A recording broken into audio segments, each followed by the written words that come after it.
Hello everyone and welcome back to the channel. A very warm welcome to my regular viewers and to those of you who might be popping into for the first time, a very big hello.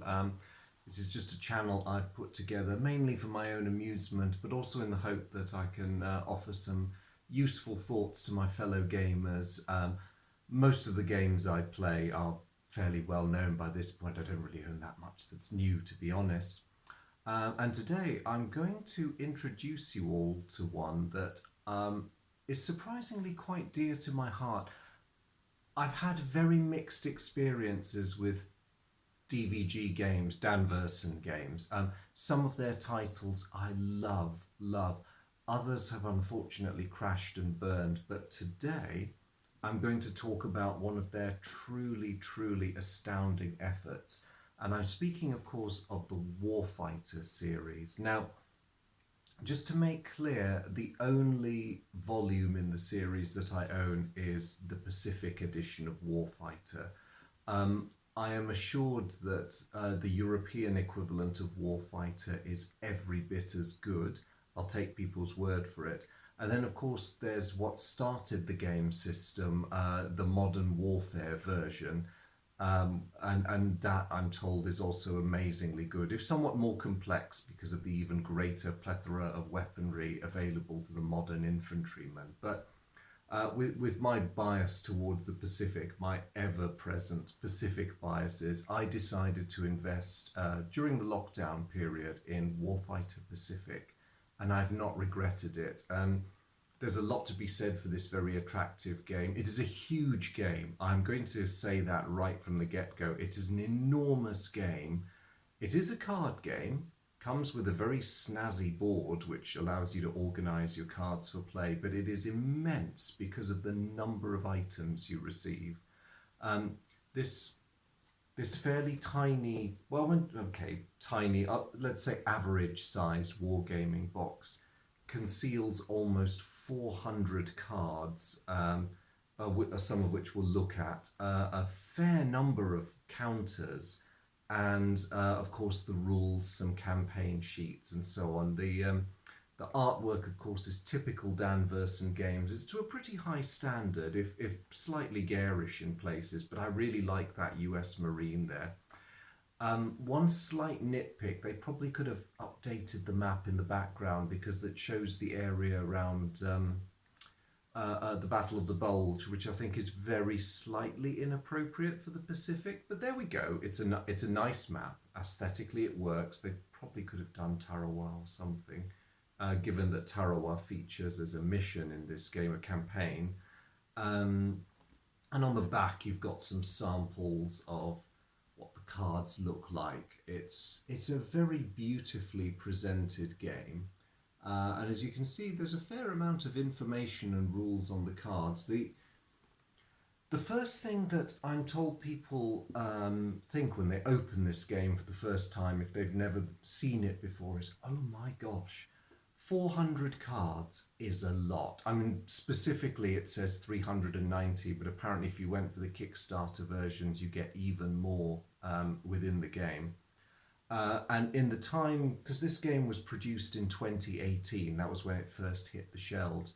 And in that time, so many expansions have been produced that are playable with Pacific, that it's nearly doubled the number of cards available to the players. So let's take a look at some of the components before I go on to talk about gameplay. Why on earth does this game need so much by the way of cards? Well, it's a game of infantry combat, individual men. You can play anything from 1 up to a dozen men, but of course the levels of complexity and the rules you have to keep track of increase with that. I suppose that the nearest games I would liken it to are Frontline, which was another card game also produced by Dan Verssen Games, interestingly enough, where you controlled individual men. That game, unfortunately, was a disaster. Its second volume, which was supposed to run into the Pacific, really, it never got off the ground. It didn't have that many adherents, at least as far as I know. But the other game I'm reminded of is Upfront, the 1980s classic, which was quite a complicated game, but not impossible to get your head round. Intuitive once you got used to the mechanics, and it's a game where the mechanisms are all card driven, and you control a squad of men trying to achieve an objective.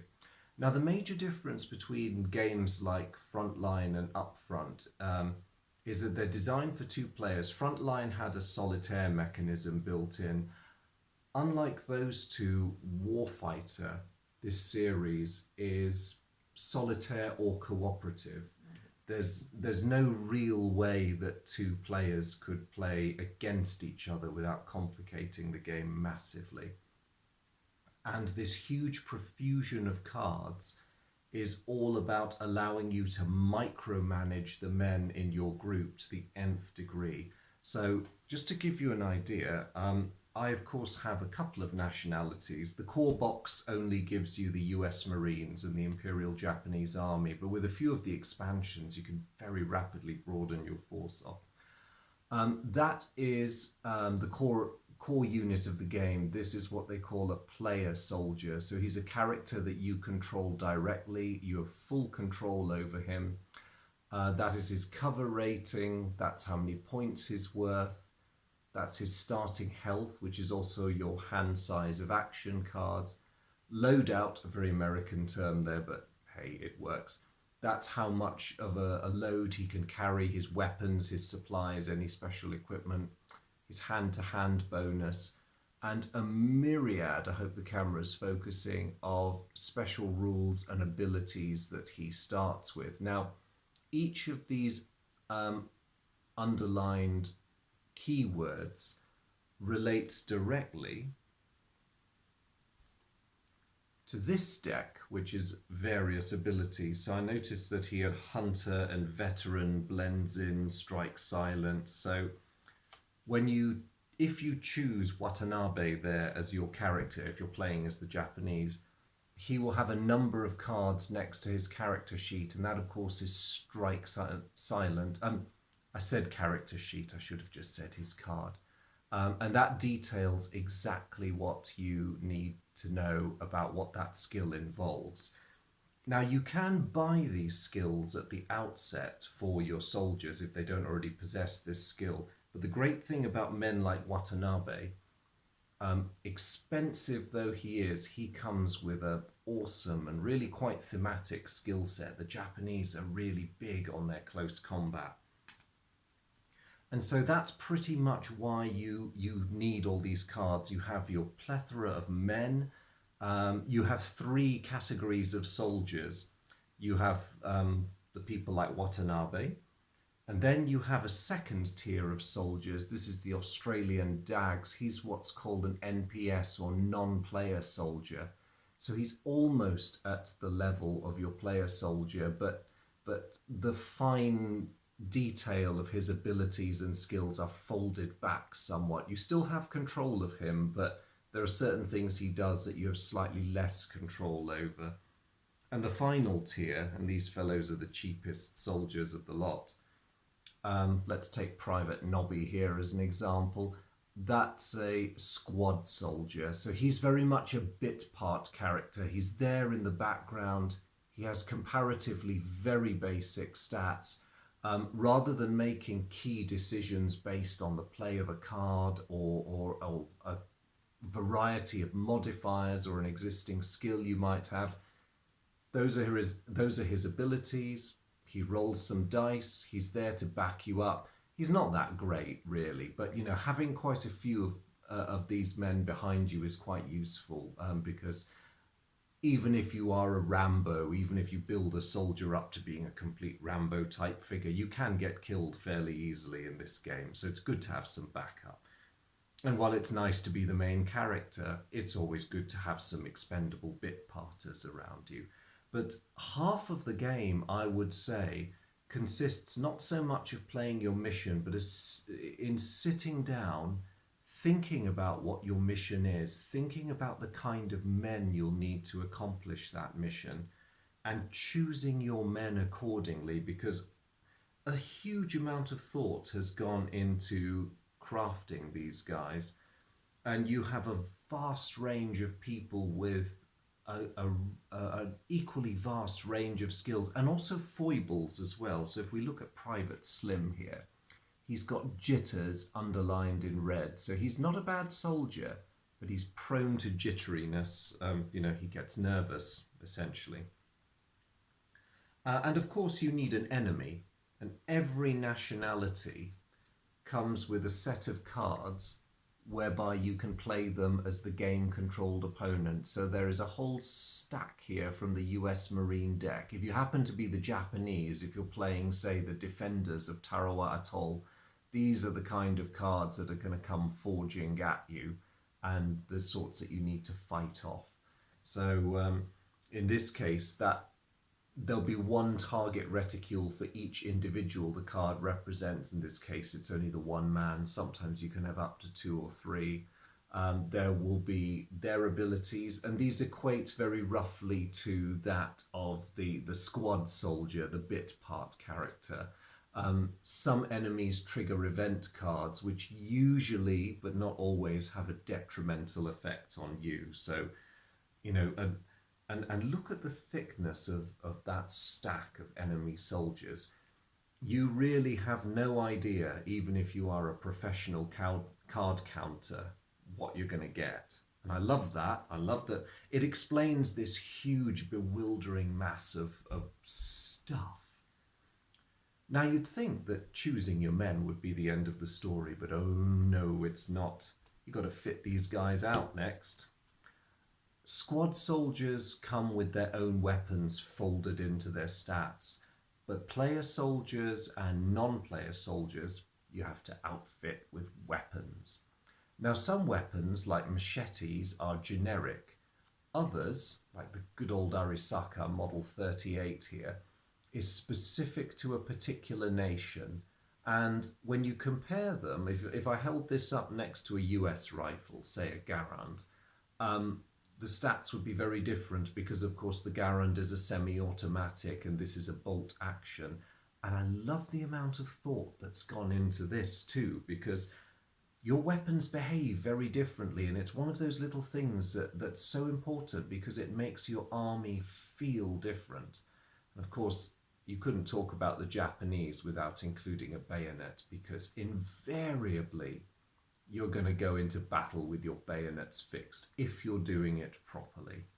And a lot is going on in these cards because, like the soldiers, there's a lot you have to pay attention to. It's fire mode, bolt action, which means you only roll 1 attack dice. At range 0, i.e. in the same area as an opponent, that's how much you have to roll to hit on a 10-sided dice. If you roll at 2 or less, you've run out of ammunition or your gun has jammed. Either way, you've got to spend the next turn reloading or freeing it.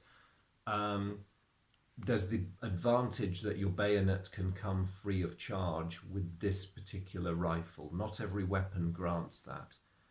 And I did use the word micromanaging earlier in this video. That little box down there is for you to stack your ammo counters, which of course have a handy empty mark on the other side. So if you trigger a reload roll, you flip your top counter to empty, that's a reminder that you have to spend your next turn reloading, or at least one of your actions, unless of course you don't want to bother firing next turn. But you do have to load your weapon before you can fire it.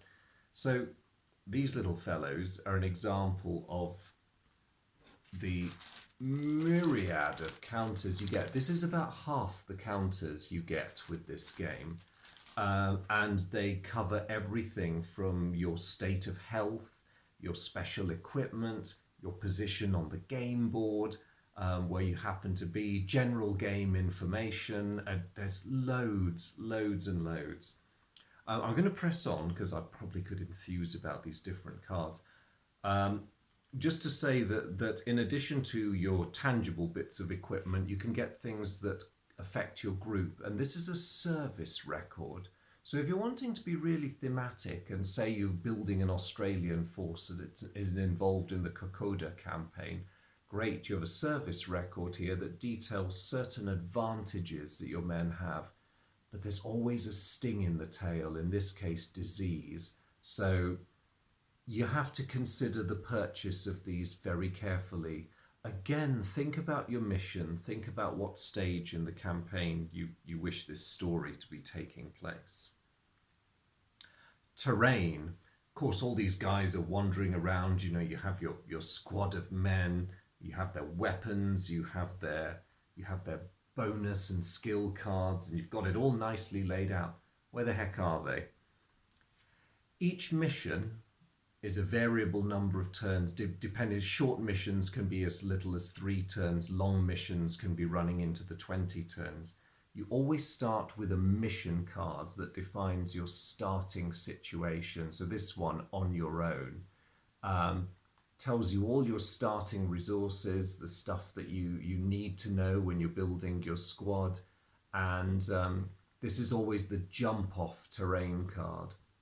So generally speaking, it won't have any adverse effects because very few people would voluntarily choose a disease-ridden hellhole for their staging area. Sometimes you might have no choice. There are 1 or 2 nasty mission cards that force you to start at a disadvantage, but this one's not one of them.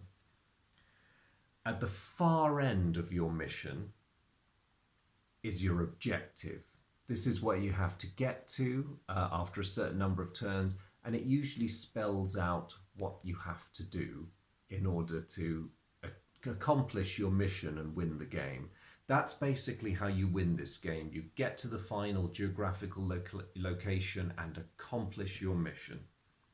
In between, you will have all kinds of terrain which will either help or hinder you, do nasty things to you. There's always the possibility of enemy contacts, actually a very strong possibility. Reinforcements might come piling in, and there's the natural hazards. You see in this case fever. At the start of every turn, all of your men have to pass a fever check to see whether they start to come down with malaria, dengue, what other horridness is in the jungle waiting for you. And another interesting feature, I'll just come back to this card because you may wonder about something I'm doing in the next video. The level of hostiles you encounter relates directly to how many points you have sunk into building your force. So if I go back to the mission card, you have 70 resources allowed, and that's for the purchase of men, equipment, special abilities. But you don't have to spend all of them, because if you spend yourself out, let's say you spend all 74, then that has a direct impact on how many hostiles you encounter.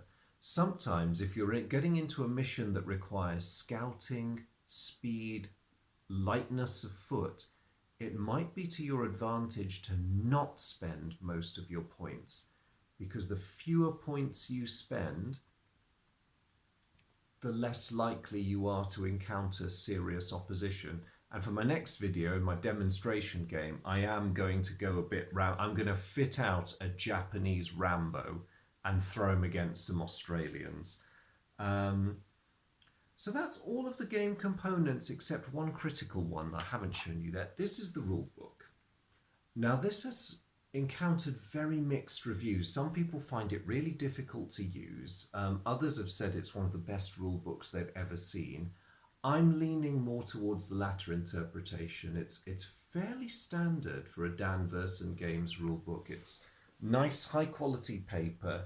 Everything's quite well organized. There are 1 or 2 rules that are lost in the mass, but I've got to admit, for a game with 400-ish cards and a vast amount of counters and everything else, it is a beautifully laid out, well illustrated rulebook.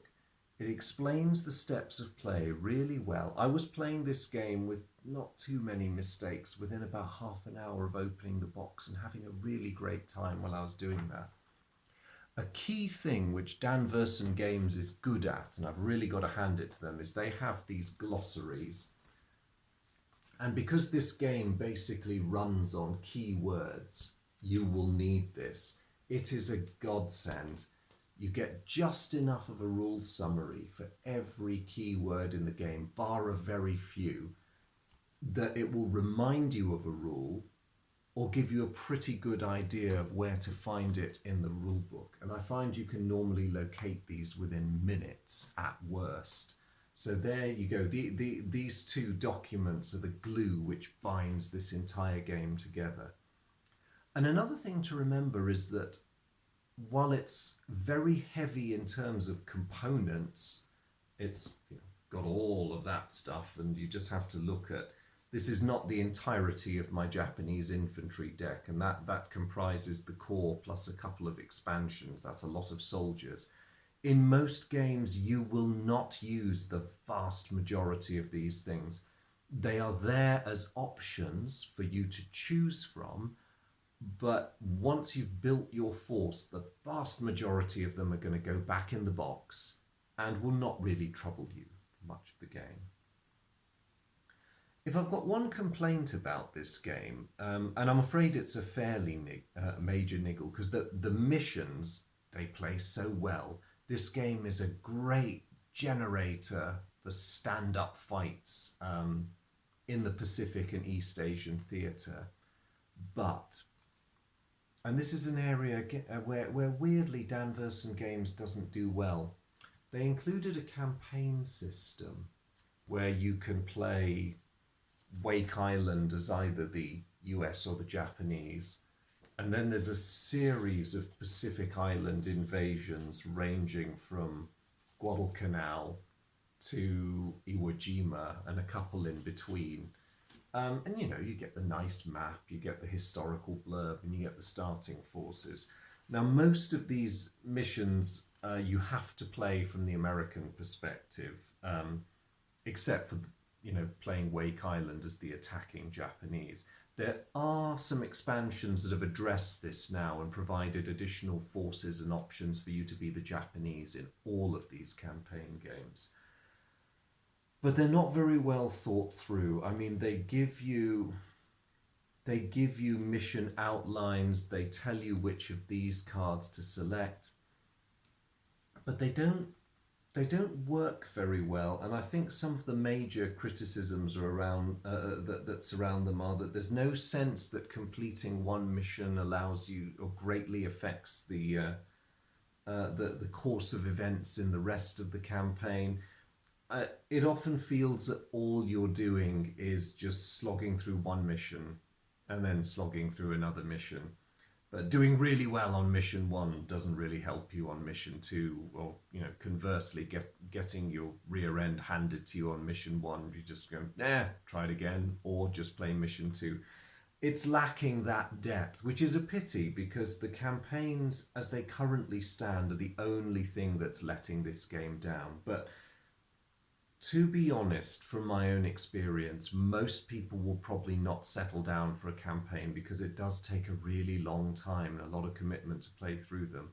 A single mission, anything from someone playing solo to, let's say, 3 players, you could finish in an evening. If you're playing up to the maximum of 6 players cooperatively, this game can drag a little bit and it becomes very complex and there's a lot to take care of. I would say 1 to 3 players is ideal. But that's enough from me by way of an introduction. I think I've shown you a ton of cards, waved the rule books at you, but I think what this really needs is a demonstration playthrough, and I will be getting on with that very, very soon. In the meantime, thank you very much for tuning in. It's really great to have your company again, much appreciated. And thank you for visiting the channel. That's really, really good of you, and I look forward to seeing you in the next video. Bye.